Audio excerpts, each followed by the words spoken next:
Le monde spirituel est aussi réel que le monde dans lequel nous vivons. Il y a autant d'êtres célestes, des anges de Dieu et aussi des anges déchus invisibles autour de nous, qu'il serait impossible de les compter. Et ils interfèrent dans notre quotidien de manière beaucoup plus directe que nous pouvons imaginer. Après tout, qui n'a pas un témoignage à raconter d'une délivrance reçue de Dieu? Ce sont certainement les anges du Seigneur qui ont protégé votre vie. En même temps, nous savons que les anges déchus, qui sont en réalité des démons, tourmentent les gens, les entraînent dans les vices, le péché et une vie de destruction. Et bien que cela soit très mystérieux, après tout, nous ne voyons pas souvent les choses qui se passent dans le monde spirituel. Beaucoup de gens sont curieux, souhaitent beaucoup avoir une vision ouverte, voir ce que les yeux naturels ne voient pas. Et c'est pourquoi, dans la vidéo d'aujourd'hui, nous allons comprendre un peu ce qu'est le monde spirituel. Nous allons parler de tout ce qui se passe dans le monde spirituel autour de nous et comment cela peut affecter notre vie. Et si vous souhaitez voir ce qui est dans le surnaturel, je vais vous donner ici un guide étape par étape de ce que vous devez faire. Je vais aussi vous raconter un petit témoignage de ma part d'une expérience extraordinaire qui a radicalement changé ma vie et je suis sûr que cela vous plaira beaucoup, d'accord ? Avant de commencer, je vous demande juste de vous abonner à ma chaîne, d'activer la cloche de notification pour ne manquer aucune vidéo que je posterai. Et n'oubliez pas de liker et de partager cette vidéo avec vos amis qui peuvent aussi en bénéficier. Le monde spirituel est une réalité parallèle au monde physique que nous connaissons et qui est toujours en mouvement. Il est habité par des êtres spirituels comme les anges et les démons, et il a un impact direct sur tout ce qui nous concerne, que ce soit dans les décisions que nous prenons ou dans les chemins que nous suivons. D'ailleurs, pendant que vous regardez cette vidéo maintenant, il y a une bataille spirituelle pour votre vie. Dans la Bible, dans Éphésiens 6, 12, l'apôtre Paul nous avertit que notre lutte n'est pas contre la chair et le sang, mais contre les principautés et les puissances dans les régions célestes, ce qui montre l'importance d'étudier cette réalité spirituelle. Sinon, nous serons influencés et pourrions même être détruits par les forces maléfiques qui y existent. C'est pourquoi je suis ici pour vous dire que le monde spirituel existe, parce que cela nous aidera à comprendre notre but ici sur Terre et à prendre les meilleures décisions. Après tout, la Bible enseigne que notre vie terrestre n'est qu'une partie de notre existence éternelle. En d'autres termes, notre vie physique dépend du spirituel. Et c'est pour cela qu'à certains moments, Dieu a permis que des hommes de la Bible voient le surnaturel de manière détaillée. Il voulait que son peuple comprenne les grandes choses qui se passaient ou qui allaient encore se passer. Par exemple, dans le chapitre 7 du livre de Daniel, le prophète raconte qu'il a eu une vision intrigante du monde spirituel, où il a vu 4 bêtes représentant de grands empires qui ont marqué l'histoire de l'humanité. Dieu a permis qu'il ait cette vision pour montrer les royaumes qui surgiraient et tomberaient ensuite du pouvoir. D'abord, Daniel a vu un lion avec des ailes d'aigle. Cet animal symbolisait l'empire babylonien, connu pour sa grandeur et sa rapidité à conquérir des territoires. Les ailes d'aigle montrent cette rapidité, et plus tard, les ailes sont arrachées, représentant un ralentissement de l'empire.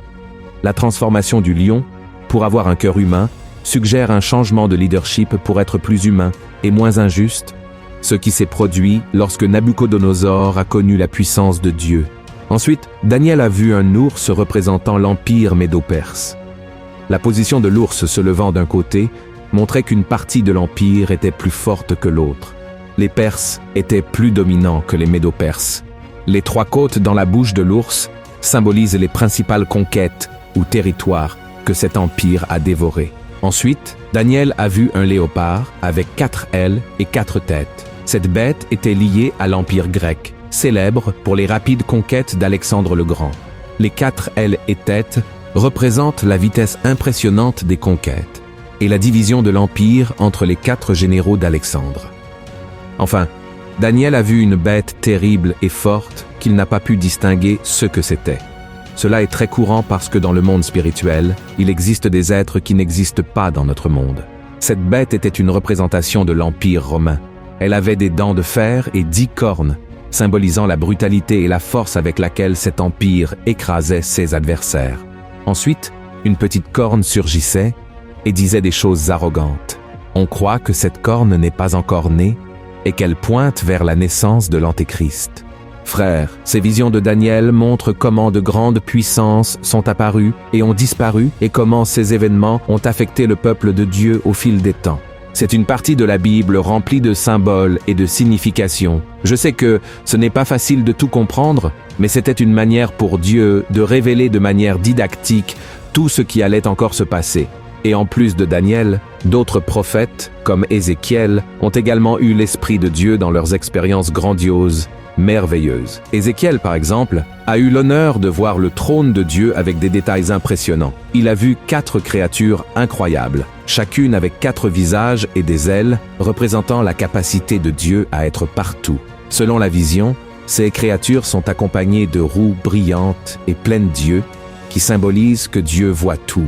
Et au-dessus de ces créatures, il y a une sorte de plateforme brillante, comme un ciel de cristal. Et sous cette plateforme se trouve le trône de Dieu, qui semble fait d'une pierre précieuse bleue. Assis sur le trône, il y a une figure qui ressemble à un homme, brillant intensément avec des lumières rappelant un arc-en-ciel. Cette vision impressionnante montre la puissance et la gloire de Dieu, touchant profondément Ézéchiel et le préparant pour la tâche de porter des messages importants à son peuple. C'est pourquoi je veux que vous compreniez que chaque fois que Dieu donne une vision, quand il permet que nous voyions le monde spirituel, c'est dans un but précis. Et quand nous parlons de vision du monde spirituel, nous ne pouvons pas non plus omettre l'apôtre Jean, qui a reçu la vision la plus importante de toutes, celle de la fin des temps, du retour de Jésus, du jugement final et de l'établissement de la Nouvelle Jérusalem.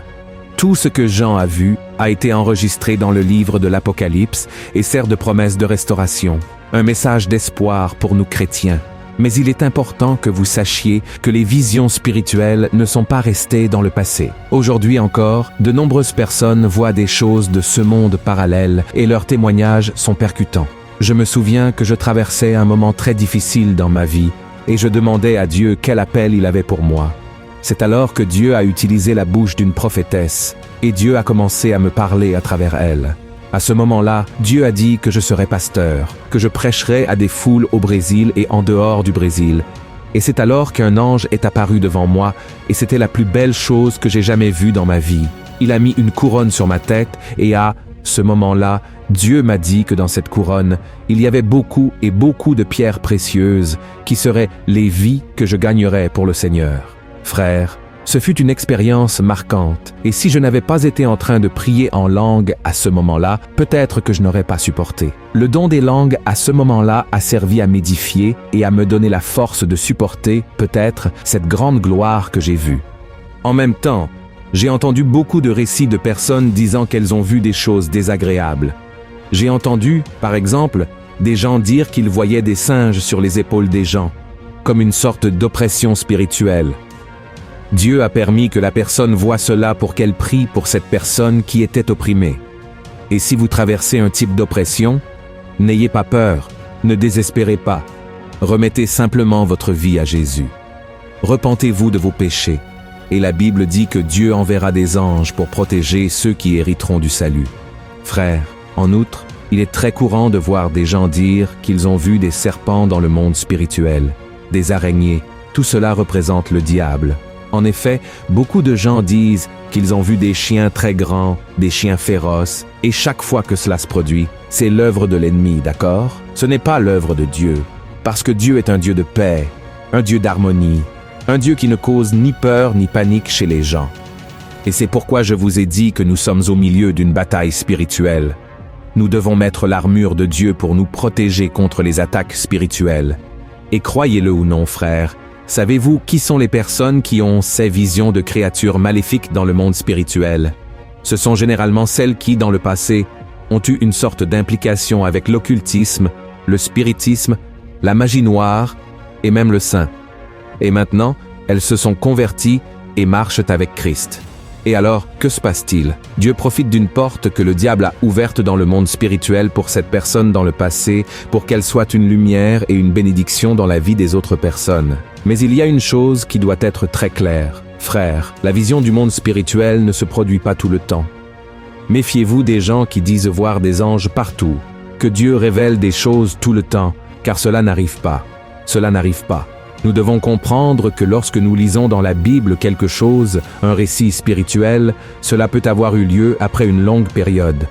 Lorsque vous lisez le livre des Actes, par exemple, vous voyez Dieu permettre l'apparition d'un ange à Pierre, mais jusqu'à ce que la prochaine vision céleste se produise, généralement des jours, des semaines ou des mois se sont écoulés. Dieu ne se révèle pas tout le temps parce qu'il veut que nous apprenions à agir par la foi, d'accord? Et même si nous voyions toutes les choses dans le monde spirituel, nous serions perdus. Si nous avions la vision spirituelle tout le temps, nous serions perturbés par tant de visions et cela nuirait à nos relations et même à notre marche avec Dieu. Alors ces visions, ces événements ne se produisent pas tous les jours ou sans sens. Par exemple, entre les visions du prophète Daniel et les révélations de l'Apocalypse de Jean, il s'est écoulé des centaines et des centaines d'années. Chaque vision avait un but divin spécifique, souvent quand quelque chose de très important allait se produire, une grande transformation. Donc, comme je vous l'ai dit, faites très attention aux prétendus prophètes, qui disent recevoir une vision du monde spirituel, mais souvent ne sont pas en accord avec la parole de Dieu.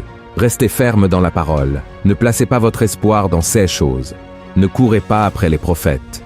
Si Dieu veut vous parler, il enverra cette personne, il connectera votre chemin avec cette personne. Alors restez en paix, et maintenant je veux vous montrer étape par étape comment vous pouvez avoir des visions spirituelles si vous le souhaitez. La première pratique que vous devez avoir dans votre vie est de prier continuellement, prier tout le temps. La Bible raconte que Daniel a prié pendant 21 jours avant de recevoir une vision. Et vous pouvez essayer de faire la même chose.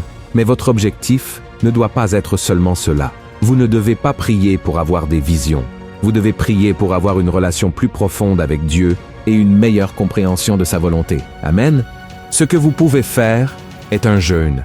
Daniel a également jeûné. J'ai également fait un jeûne de 3 jours. Et je ne m'attendais pas à ce que Dieu me révèle mon appel, que je verrais cet ange. C'était merveilleux. Et je vois que c'est grâce au jeûne.